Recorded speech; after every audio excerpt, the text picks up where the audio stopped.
Welcome to the Water Trough, where we can't make you drink, but we will make you think.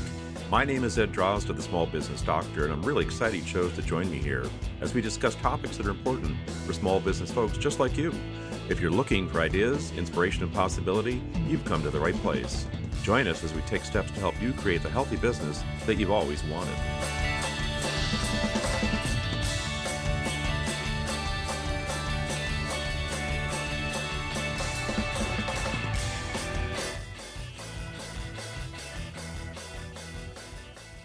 Hi, folks. This is Ed Drozd, the Small Business Doctor, and I am delighted to be here today with my friend Rob Massoud. Rob is a lecturer in project management at Bryant University, where I had the pleasure to meet him several years ago. And today we're going to be talking about project management and its role and the things that it can teach us to support your managerial and your business ownership activities. Rob, welcome. Thank you, Ed. My pleasure.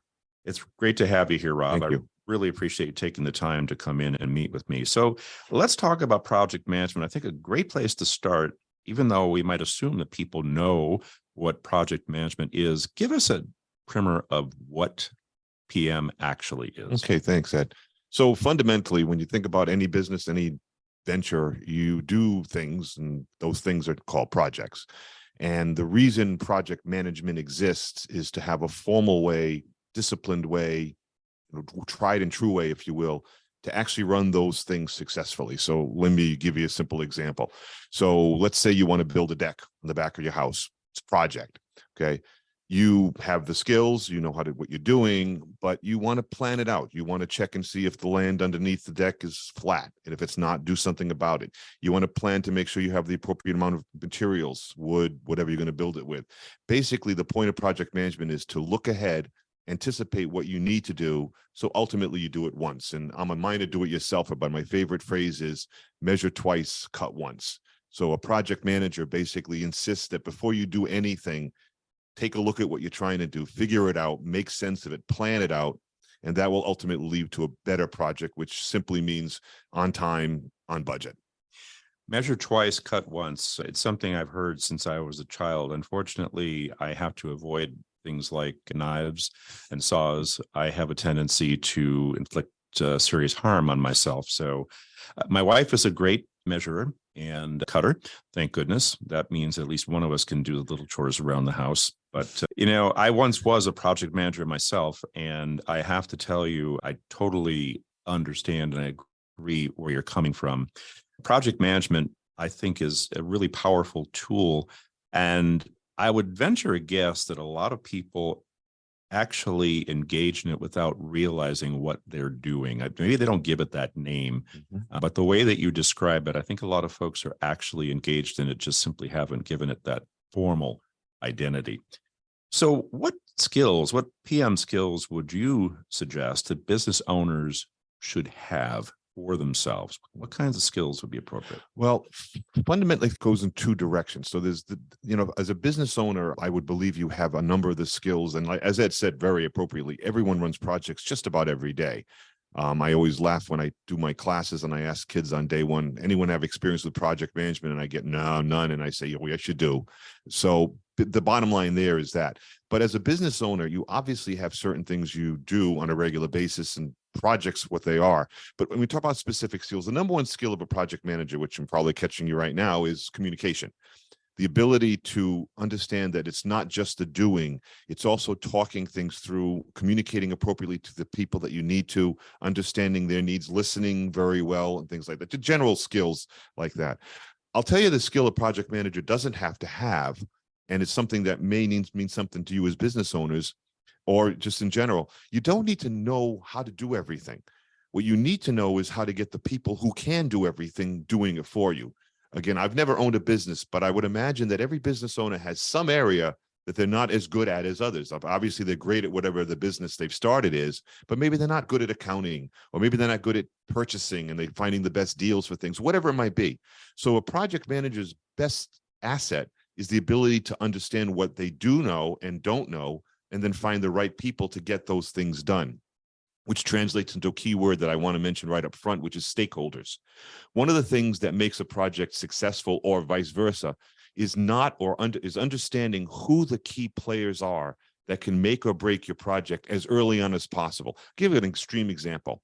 Let's say a company is going to build a development in an area in a town, and they buy the land, everything is ready to go. They get their permits, everything's fine. But on the corner of a street leading to where the development is, this old house occupied by these two older people who really hate noise and trucks and so on. And guess what? They happen to be the grandmother and grandfather of the town's mayor. Well, they make a stink about all these trucks coming by, and the mayor says, you know what? We're going to stop this project. I mean, it sounds extreme, but that's the kind of thing you have to be careful of. There's always these little out-of-the-way things, people, groups, that'll suddenly rise up out of nowhere and become a key factor in your project. Stakeholders are important to all of us, whether we're business owners, project managers, so on and so forth. It really is very critical to understand. And I like the notion that you said we have to identify the people that can do the tasks that need to be done. This harkens back to one of the management principles, which is organizing, identifying the strengths and weaknesses of each of your team members and putting the right people into the right role, which leads not only to satisfaction for the person performing the task, but also for the success of the project as a whole. Mm-hmm. Good. The stakeholders, I think it's interesting that you point out something as relevant, but yet as perhaps obscure as the house down the street and the people that don't like these things. I think it's a good point for business owners to remember that not only identifying the stakeholders, but understanding their relationship to you, what they expect, what they like or do not like. I really appreciate you bringing that up because I think it's something that could be lost in the shuffle. Thank you. What additional skills do you feel the business owner should have? What other PM skills do you think the business owner would benefit from? That's a kind of good question again, because I wanted to mention this before, but I think it might be appropriate now. So there's an old saying that, just about anything you do is a combination of the art and the science of it. So the science being the knowledge, you want to be an accountant, you need to know how to write a balance sheet, how to understand assets, things like that. But you also need some people skills. Okay, you can't just go in with reports and just say, here it is, I'm done. You have to be able to explain, communicate, things like that. Project management is exactly the same idea. There are some hard things you need to know. Things of how to write a project plan, how to understand a schedule and things like that. But there's also a significant amount of soft skills such as negotiation and so on and so forth that are part of it. So let me just talk briefly about some of the hard skills. One of them, one that's really, really critical, is the ability to understand risk. Now, it's a simple concept because everyone knows what it is. You're driving to work and it's traffic could potentially get in the way, or you're getting out of the shower and you could accidentally slip because the water's on the floor. These are all potential things that can happen. And of course, in a project, those things are very real. But the point of project management is not just to know that they're there, but to actually do something about it. Anticipate the potential of something happening that could either negatively or positively affect your project, and not just know it, but plan for it, make arrangements for it. Simple example, you are doing a project and it requires a vendor to provide you materials, maybe supplies, equipment, whatever it is. And this could be a project, could be an operational thing, but either way, it's a similar idea. And you're relying on that vendor. Well, what if that vendor has a bad day? What if there's a hurricane or a storm where they are and their shipping gets delayed for a few days? Do you shut your business down? Or are you prepared with a backup vendor that's ready to supply what you need, maybe at a different cost, doesn't really matter, but you're there and you can keep your business going. In a project, that's incredibly important because a project could run as much as years. And if in the course of a year or two, you're running a project, there's 100 different things that could happen. Maybe none of them do, but if you're not prepared for them, they could literally derail your project, cause it to be delayed. On the flip side, a really strong project manager helps identify those things and again, put a plan in place to make sure that if it does happen, you do something about it. If it doesn't, you're great. But if it does, you're prepared. So risk is a really important hard skill. Now, interestingly enough, that comes with a soft skill called negotiation, because in planning for it, you may have to spend a few dollars that you didn't originally plan to in order to have a backup vendor, like I said. So now you got to negotiate, which is definitely a soft skill. You need to be able to talk to people and say, listen, I need a couple of $1,000s more to prepare for the possibility of this. But here's the good news. If it doesn't happen, you get the money back. It's not like I'm going to pocket it. Okay. So it's one of those things that you got to negotiate a bit to get them to be willing to bone up the money, but it's not a bad thing. And again, it's a lot of that soft skill. So it's kind of a back and forth paradox thing. So again, I identified two of the really key things, in my opinion, of stakeholder understanding who the right people are that are going to be part of your project, may affect you either positively or negatively. And then risk, again, the same idea, things that could happen that potentially could affect your project. It's really about potential things happening. And that's really what project management boils down to. So project management, and I'm keying in on the fact that you said projects, for example, might take years to complete. So I'm envisioning that mapping is necessary. You said plan, I'll call it a map, which will identify the things that we're going to do. And it seems to me the complexity of managing a project, especially one of great duration with multiple parts, would be one of the biggest challenges, not a skill, but a challenge that a project manager would face, as is the case with business, where we have many different things to think about, many moving parts and individuals and so on and so forth. Can you talk about planning or mapping as it relates to project management? And I will just extract from that how useful that would be. Absolutely. For a business Sure. owner. So let me simplify it, as I like to do in my classes. When you think about a project plan, which many of you have probably seen or have heard about, it basically boils down to just a series of key things, a series of things that need to get done. We call them tasks or activities. The duration of each of those things, because that drives how long ultimately the project's going to run. A sequencing of those tasks, meaning do things have to go in a certain order, which would ultimately delay or cause the project to run long because you have to do things one after another, or things that could be done in parallel. In other words, you're preparing a meal for dinner. Okay. You need to bake 4 or 5 different things. Well, your oven is only so big, so you can only put things in one at a time. So obviously it's going to take a little longer to get all the baking done, but you don't have to wait for all that to finish to make the salad, or to potentially, to put drinks together, whatever the case may be, or herbs that are cold. So basically the idea is just a series of things you need to do to prepare for that dinner. Which ones can you do in sequence or have to do in sequence, which will, drive how early you have to start cooking, versus those that you can do in parallel.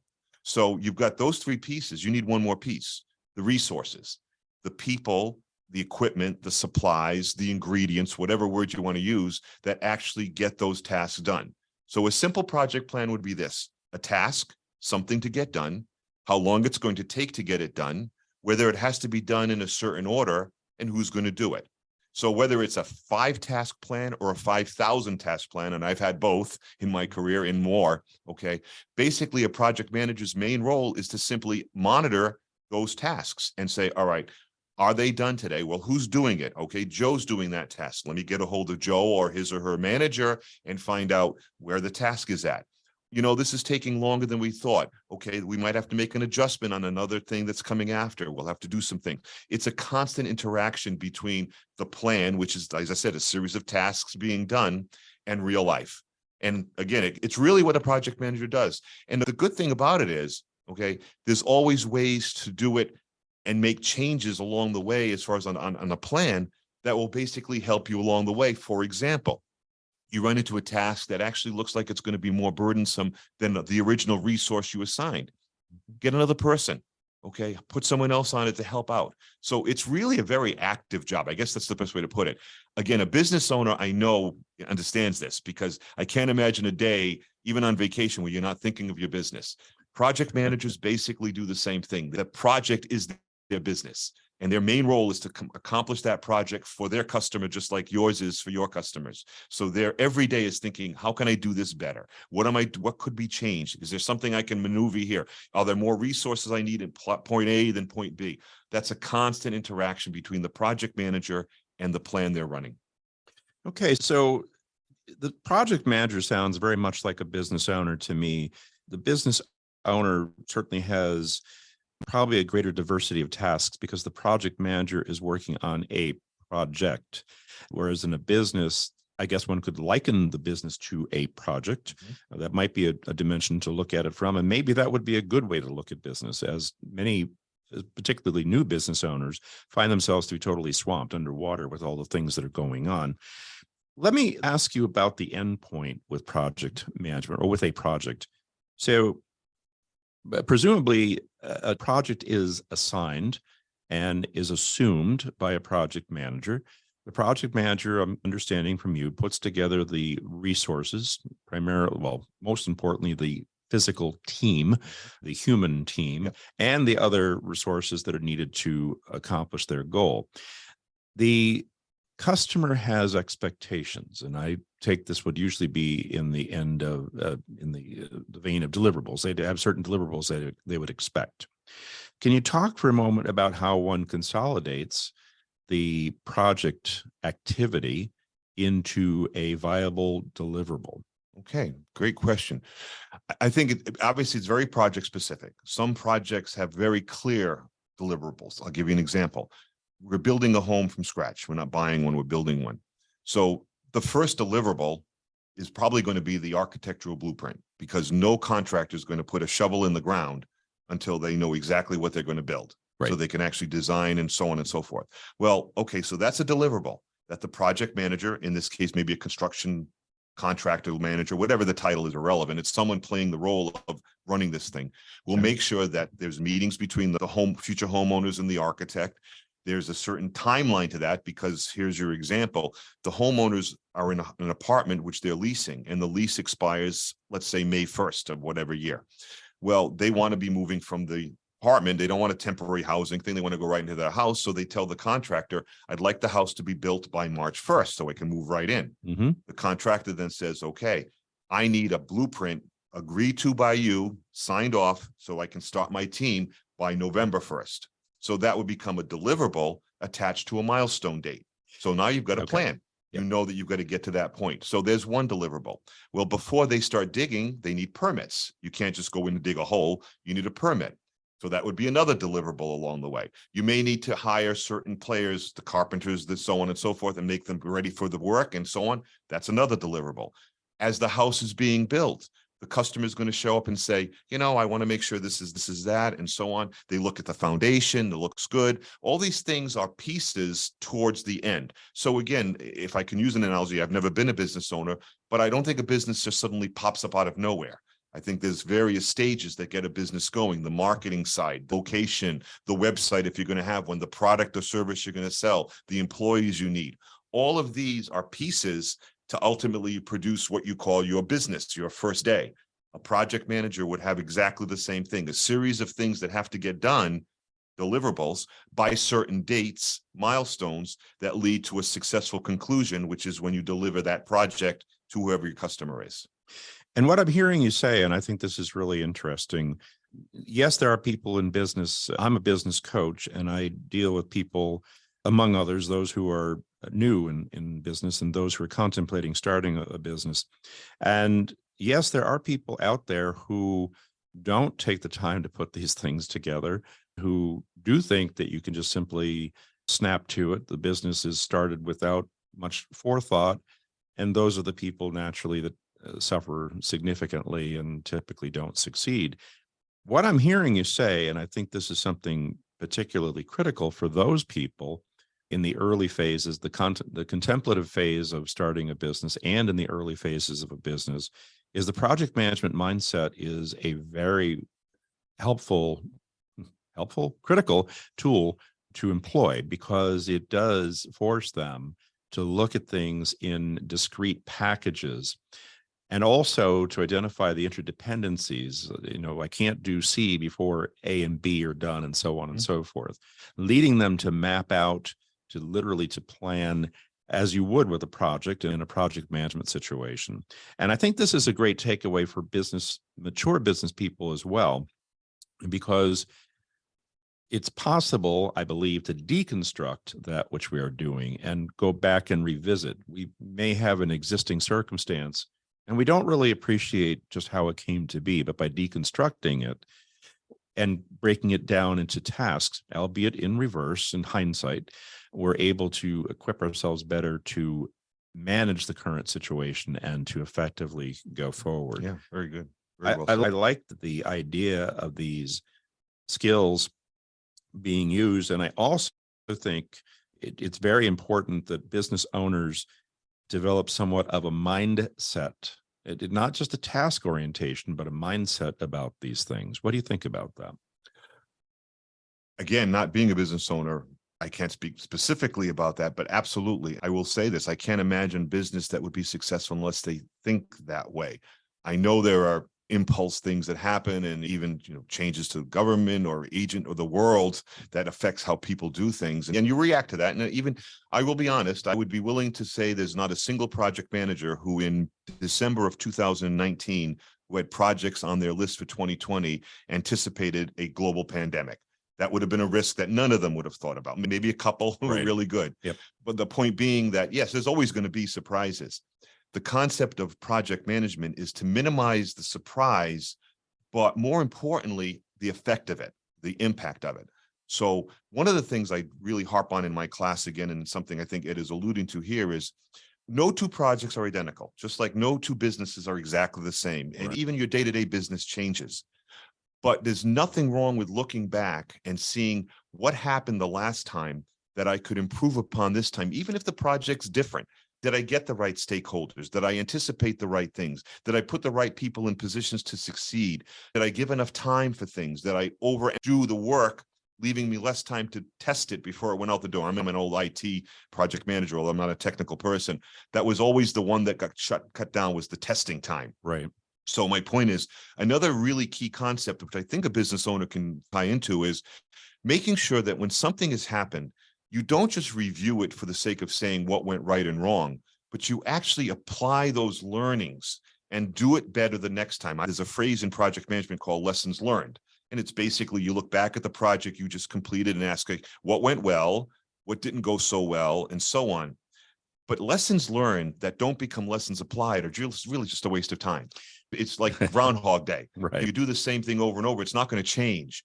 If you had an issue the last time that really didn't go well, your drive should be, what can I do better the next time? So again, I'll try an analogy with a business owner. Maybe once a year you have this major marketing blitz and you do a big sale or whatever. You're doing something really big for your business that you want to really drive customers to.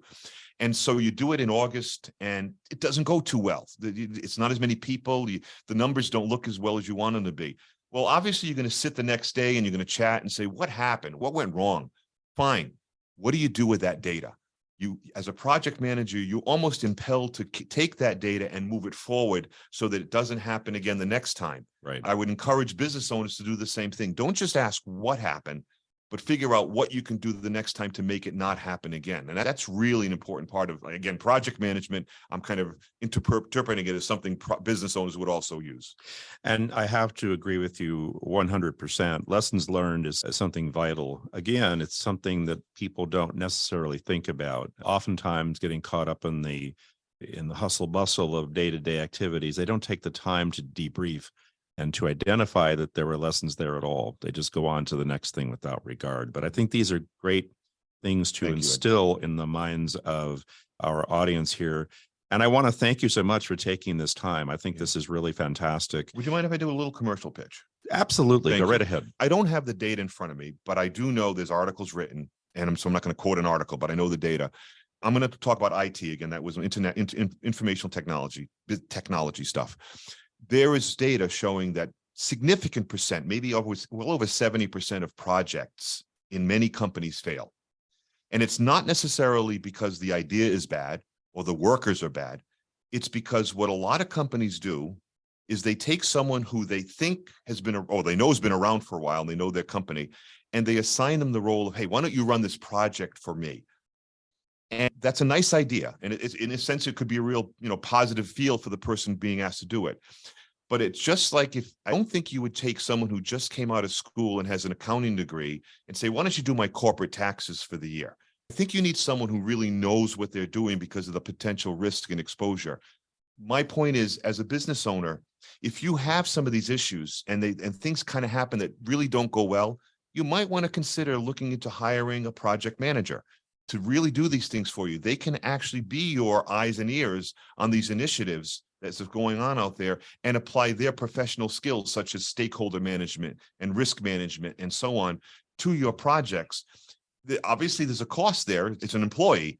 But I think in the end, a successful project that completes on time and on budget will be something you'll be much more happy with than potentially something not going as well. So I apologize, a little bit of a pitch for our discipline, but I think it's something worth pursuing as a business owner. That no need to apologize. It's an investment well worth its time and energy and its cost. Those things that we do in advance will prevent a lot of issue down the road. We all know that. But once again, Rob Massoud, I want to thank you for being here with me. This is Ed Drozda, the small business doctor. I'm glad you're able to join us here at the Water Trough, where we cannot make you drink, but we certainly hope we will make you think. And I do hope that the project management skills and ideas will become a part of your mindset in managing your business. Thank you, folks. Rob, thank you so much. My pleasure, Ed. Thank you. Take care.